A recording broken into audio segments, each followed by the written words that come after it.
Well, I don't have the answer to every one of these, but they would be certainly major exopolitical issues that would have to be dealt with, and that would be very divisive, to say nothing else. I mean, this would really cause massive political upheaval, right? Wouldn't it? And then how do you undo a lie like this? How do you just say, yeah, it looks like they're here? Now you have to explain all of this, some of this stuff that I've just been talking about. The stresses that would be involved, I'm going to have to skip past a lot of this. Will there be armed revolt, riots, financial disruption? You bet. I mean, if they make a better version of our steel or petroleum or any other technologies, that could be really a problem, at least in the short term. Sure, it'd be great in the long term. And what about free energy? Is free energy really our salvation? Well, it sounds like it'd be pretty cool. You could heat your home forever for free. But what if also with this free energy you can make a really nice bomb that'll blow up the Pacific Ocean? I mean, really, what if? There might be a real problem with that. I'm just saying. Will the human power structure survive an actual disclosure unless it forces them to clamp down immediately into a full-blown totalitarian global police state? Maybe. It's impossible, but it's inevitable. The fact is, you can't stop time. We can't. Maybe they can. How well prepared are we? I would say not very. Do our political institutions, do our universities prepare us? I think, again, not really. What do we expect these aliens to do? We're going to have them save us, make us better? What I try to remind myself is ultimately we have to live with ourselves. And in other words, to deal with this other reality ultimately means that we ourselves have to understand who and what we are. We're born into this world alone. We go out alone.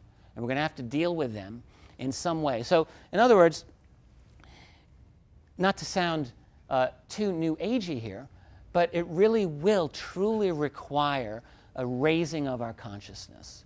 If we're going to be any use in this new era when this does come out, it's going to come out. You can't stop it. It's like a tidal wave. I don't know the specifics of how it's going to happen, but it's going to happen. It will be impossible to stop. So we're going to need a development to get us at the level where we're going to be ready. We're probably never going to be ready, realistically, until it happens. Who's ever ready to have their first child? No one's ready for that. And then it happens, and boom, you have to deal with it. So, it's going to happen. We're just going to have it forced on us. People are going to be running around in circles, pulling their hair out, and then they'll have to deal, hopefully, and that'll be that. We're living in a revolutionary era, more revolutionary than any that I think any of us can really imagine in the history of our species. It's happening now. I mean, think about how incredible that is. We're all living in it.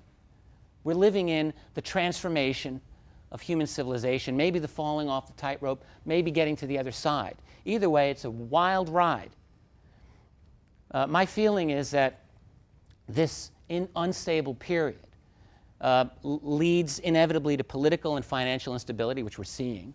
But that in itself will lead, I think, to an opening in this topic. In a period of turmoil, stuff happens. And I think something like this can break. I keep wondering, is the media's sea change? I track from late '06. I think what changed it, I think, was the O'Hare incident. There was a UFO over O'Hare International Airport in November of '06. When that got out, that was not ridiculed. I mean, it was a little bit, but in large measure, it wasn't. And all through 2007, '08, we saw a very different treatment of this. Not really, I mean, the media is not treating it the way it really should be, but differently. The amount of reportage has gone dramatically up, and of a quality that's very different than pre-2006. So something may be going on. It may not be fun, but then again, it's going to happen. I just want to close by saying that the new book that I've just completed, UFOs and the National Security State, it actually truly will be available within 30 days. I've been saying this, for like a million years now, but it will be done. It's a little more than 600 pages. It's my attempt to analyze the UFO history phenomenon from the early 70s to the end of the Cold War. It's let's call it the pivotal volume in a 3-volume history that I'm doing. I think it's starting to turn into the War and Peace of UFOs, but that's okay. So it will be available. You can go to my website, keyholepublishing.com, and look for an announcement. You can hopefully be able to get it. I do have a couple of DVDs out there on the table. Not many, but I brought a few of some other presentations that I've given, and I would certainly encourage you to come to my table and chat. I'd be happy to talk with you. Thank you so much for having me here. Thank you very much.